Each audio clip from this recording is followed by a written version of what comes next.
Well, like many games, Disney Epic Mickey, the Retour des héros, is it's a world that's threatened by mysterious forces, enemies and earthquakes and other things, and the player has to discover the secret behind the threat and overcome it, save the world.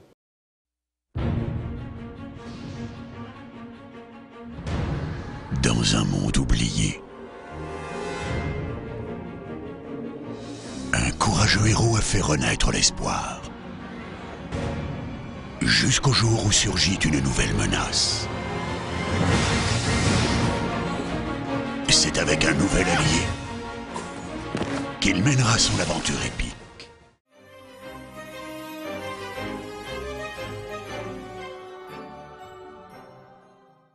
Well, we released a game called Disney Epic Mickey in 2010. This is the sequel, and it tells an entirely new story. So if you've played the first game, you might recognize some places or some characters in this world called Wasteland for forgotten and rejected Disney things. But if you haven't played the first one, the new game stands alone, and I think you'll have a great time.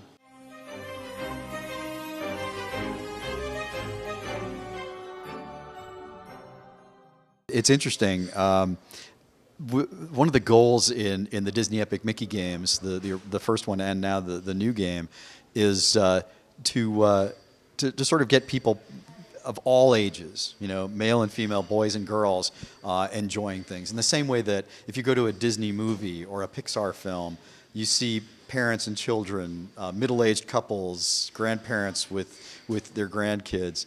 Why can't a game aspire to that too? So when we thought about how we wanted to do multiplayer in this game, allow two players to play together, it was really important for us to bring people together, not to isolate them. So our multiplayer is all, two people sitting on a couch next to each other or sitting in the same room, actually interacting with one another. And I can totally see a dad playing the game and having a lot of trouble with something, because adults always have trouble with games, and saying, hey, son, 9-year-old son, can you come over here and help me out? Most people think it's the kids that need help from the adults. It's always the other way around. Le retour du pinceau magique.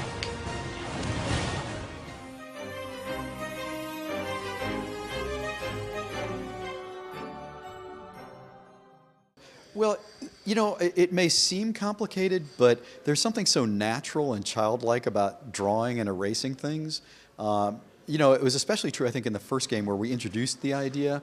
In the first game, we were a Wii exclusive, and you basically have a brush in your hands, like this microphone here. I mean, you just do this. It's just what a kid would do with a paintbrush. So I think kids got it, and kids get it.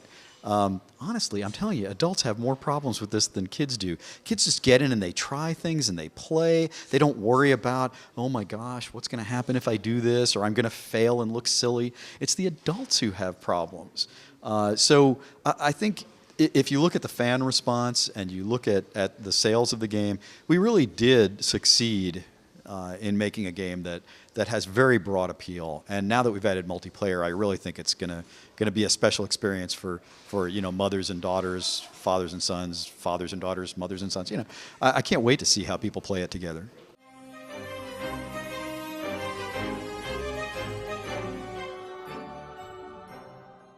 Sure. In the real world, everything we do has a reward.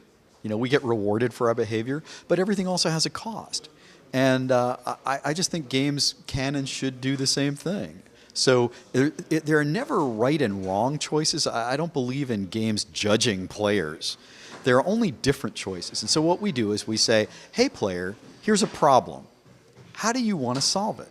If you solve it this way, here's the kind of rewards you're going to get, and here's what it's going to cost you. And hey, if you solve it a different way, here's the reward you're going to get, and here's the different cost. So it's very logical. I think people who just approach it the way they approach problems in their everyday lives are going to just sort of get it. It means that instead of having to guess what's in my head, which nobody really wants to do, how does Warren want me to solve this puzzle? I bet I can open that door by putting a green can of soup on the top shelf of this pantry and a red can of soup on the bottom shelf. I mean, what a stupid thing. I mean, there's nothing logical. It's just guessing what a designer was thinking. But there's a locked door. You know, I'm gonna kick it and see if I can open it. Or I'm going to pick the lock and see if I can undo it that way. Or I'm going to just ask somebody to open it for me. You can just apply real-world common sense to problems, even when the problems are in a world of cartoon characters called Wasteland.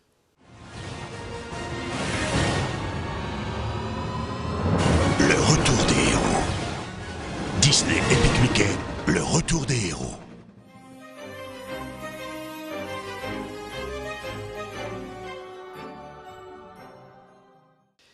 I would never tell people what games to make or what games they should enjoy.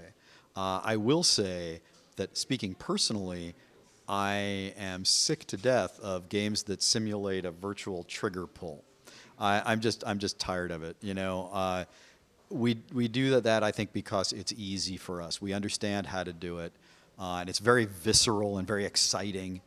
But we can do so much more. I think games can deliver experiences that are as cool, as compelling, as varied as movies or books or television or opera. You know, we need to be working. No, I don't want to say that. I need to be working on games that offer stronger stories, let players play a more important part in telling those stories, and in providing people with emotional experiences that get them to think about themselves and the world, and and change their lives. We want games affecting people at that level, and if we do that, we'll be fine. We're the art form of the 21st century.